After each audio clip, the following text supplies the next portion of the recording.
pessoal, o Vasco está de volta à primeira divisão, depois de 2 temporadas na Série B, uma primeira temporada que foi tenebrosa, o time mal ficou entre os 4 primeiros, né? Chegou a ter uma esperança com o Diniz, mas depois o trabalho mergulhou de uma maneira inacreditável e agora a gente vê um Vasco que passou quase toda a Série B entre os 4 primeiros, mas ficou quase nesse final de campeonato inteiro, naquele balança-balança. Foi o João Sorrisão, quem não lembra do João Sorrisão lá do Esporte Espetacular, né? Que você batia dele, né? Aí ele ficava de um lado pro outro, mas ficava em pé. Isso foi o Vasco nessa temporada, né? Porque, vamos ser sinceros, o futebol que o Vasco apresentou durante essa segunda metade de temporada na Série B foi asqueroso, foi péssimo, mas muito por causa de uma torcida que empurrou o time durante o campeonato inteiro, né? Nem por causa de uma resiliência, né? De um time que, por mais que fosse mal treinado, lutava até o final. O Vasco consegue esse acesso e hoje venceu o Ituano por 1-0, né?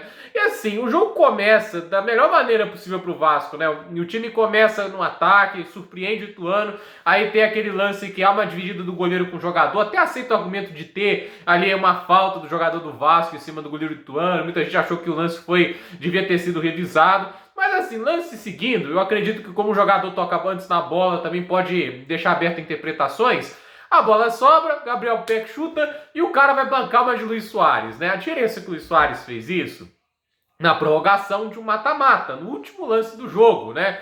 E o cara fez isso aos 2 minutos, entende? Se o gol sai, né, por exemplo, visto que o Vasco com a mais não estava dominando o jogo, né, é buscar o empate. O Sampaio Corrêa, que não era um dos piores visitantes, não fez isso em São Januário. Por que não aceitar esse gol? Mas não, o cara vai lá, é expulso, dá um pênalti pro Vasco que o Nenê converte. E assim, 1 a mais, o time com 1-0, começo do jogo, o oponente possivelmente desmotivado. É de se imaginar que agora se fosse tranquilo na vaga para a Série A. Não foi. O Vasco recebeu pressão ao ponto do melhor jogador da partida, a meu ver, ser o Thiago Rodrigues, o Batman da Colina, né? Um goleiro muito criticado, falhou bastante nos últimos jogos, né? E o fato é que hoje, se não fosse ele, o Ituano teria empatado e possivelmente virado. E assim, com um jogador a mais, você sofrer uma pressão do adversário dessa maneira, isso é inadmissível. Eu entendo que o Jorginho, né, ele é um técnico que sempre trabalhou melhor com um jogo de transição. Foi assim que ele foi bem com o Cuiabá no trabalho que ele teve na Série A na última temporada. Foi assim que ele fez uma parte de seus bons trabalhos, jogando bem no contra-ataque, jogando na transição. Eu acho que para times de baixo escalão da Série A, isso funciona. É só olhar o Wagner Mancini no América Mineiro. Eu acho o Wagner Mancini um técnico até mais completo, né? À toa, o América joga de maneiras diferentes. Eu acho que o Wagner Mancini tem uma ótima leitura de jogo. Ele entende exatamente o que tem que fazer nas partidas, que não é tanto o caso do Jorginho, ao meu ver, mas é um técnico que trabalha bem a transição e tudo isso. Só que o Vasco, por ser um dos times mais fortes, ele tem que sair um pouco mais, ele tem que ser mais versátil, ele tem que atacar mais, ele tem que ter mais a bola no pé. E com o Jorginho não tem isso, né? Ele não consegue abandonar essa premissa de jogo de transição, mesmo com um jogador a mais, né? E assim, o Ituano foi pressionando, criou boas oportunidades. E o Vasco só no joguinho de transição era para deixar o oponente desconfortável. Mas no final, essa tática de recuar, jogar em transição e contra-ataque, deu fôlego ao Ituano. E o Ituano conseguiu criar boas chances de gols, né? E assim, o primeiro tempo acaba 1-0, tem uns lances ali que são patéticos, o Raniel tentando cavar o pênalti, meu Deus do céu. Se ele continuasse com a bola, ele podia chutar e fazer o gol talvez, mas ele preferiu cavar o pênalti. Aí acontece toda essa palhaçada do Raniel, aí vai pro segundo tempo, o Vasco começa melhor, tem aquele momento de pressão, o Nenê faz ali um cruzamento que na verdade foi um chute dele, quase faz um belo gol ali. O Vasco começa melhor, mas logo depois volta para jogar em contra-ataque, volta para jogar em transição, deixa o Ituano martelar mesmo com um jogador a menos. Aí vem o Andrei e é expulso, né? Olha, o Andrei é um dos melhores jogadores do Vasco e tudo isso, mas mostra também a inexperiência de um garoto de 18 anos. Acho que é 18, não 19. Agora eu posso estar um pouco confuso, mas o que importa é que ele foi expulso de uma maneira idiota, ele já estava com amarelo e deu aquela entrada que deu ele um vermelho direto. E com isso o Andrei foi expulso e ficou 10-10, né? 10 jogadores a 10. Aí o Jorginho, preciso fazer substituições para repor. Ele tira o Nenê, que era o melhor jogador do Vasco, pelo menos assim, dos que estavam jogando em linha, né? Para mim o Thiago Rodrigues estava catando bem.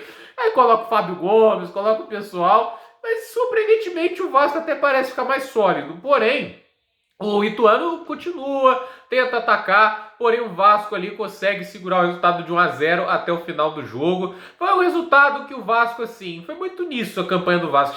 Acho que esse jogo resume muito bem. Não é um time que brilhou em campo, não é um time que fez uma campanha extraordinária, assim, mas foi um time que lutou até o final e consegue uma vaga. É pouco aproveitamento, 60 pontos em 114 é muito pouco, mas já que é o suficiente para subir, por que reclamar? O Vasco está na primeira divisão, sobe na quarta posição, acho que na verdade 62 de 114, não estou pensando que foi empate a vitória. Agora, 62 de 114, não é uma super campanha, mas já que é o suficiente para subir, como eu disse, não vou reclamar, né? Eu pessoalmente não estaria reclamando e o Vasco volta para a primeira divisão, porém, eu acho que agora dá para ter um pouco mais de otimismo, porque agora que o time está na primeira divisão, ele se torna um pouco mais atrativo e pode receber os investimentos pesados da 77 Partners. Eu acho que uma coisa que se torna essencial para o Vasco na Série A é a contratação de um novo técnico. Obrigado, Jorginho, aí. Eu não sou torcedor do Vasco, sou sugerindo, mas eu falaria, obrigado, Jorginho, ajudou a gente a sair dessa situação, mas pelo amor de Deus, não dá para o Vasco continuar com esse tipo de tática em campo, né?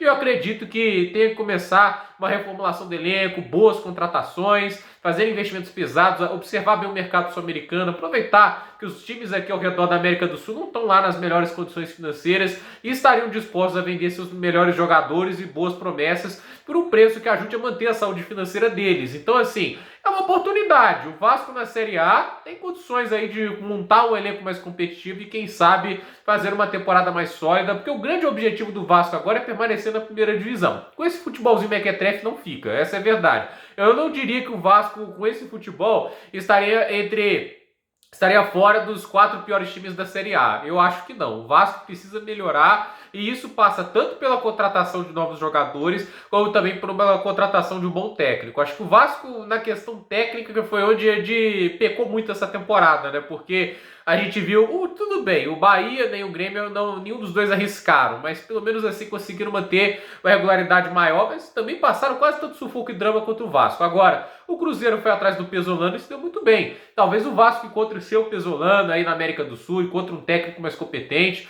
Fato é que o Vasco vai ter uma jornada dura na Série A e se fizer, eu acho que com a 77 Partners, um bom trabalho com o técnico e contratando bons jogadores, talvez o objetivo deixe de ser ficar na Série A para quem sabe conseguir uma vaguinha de sul-americano. O Vasco merece mais, não pode sair um time ioiô que sobe e desce o tempo todo. Essa última década do Vasco não é legal para os torcedores tão apaixonados que o time tem. O Vasco merece mais, um clube tão grande quanto o Vasco precisa de mais do que isso. Gente, para esse vídeo é isso, dúvida nos comentários, deixe seu like, se inscreva no canal, compartilhe esse vídeo. Parabéns ao Vasco pelo acesso à Série A. Não foi bonito, foi bem dramático, mas no final conseguiram um grande objetivo. Até a próxima, pessoal.